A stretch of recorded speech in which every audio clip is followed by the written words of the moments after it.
นี่ให้ไปแก้คันพร้อมนี่โต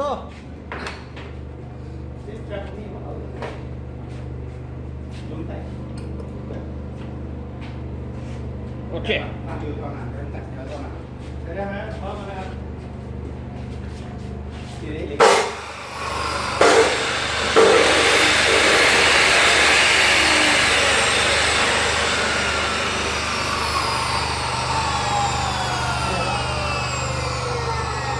เสียงมวนปะมวนดีเลย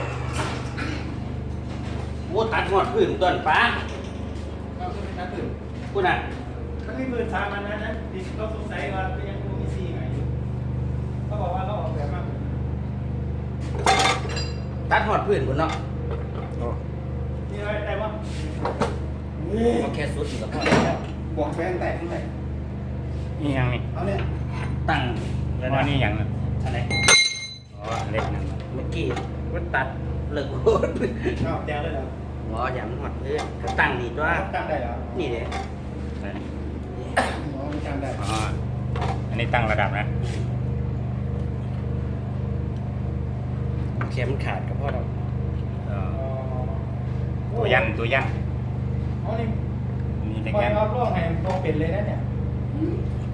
ดูเลยนะใส่หนักเลย นี่ไปมีดีดิเพราะน้ำหมุนเข่ามันจวดลงนี่เห็นไหม มันคืออย่างไรอ๋อ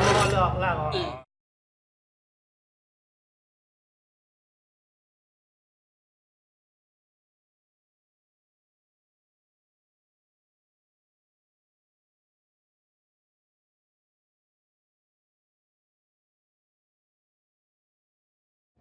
ี่เด้ตรวจสอบแล้วเมื่อกี้นะ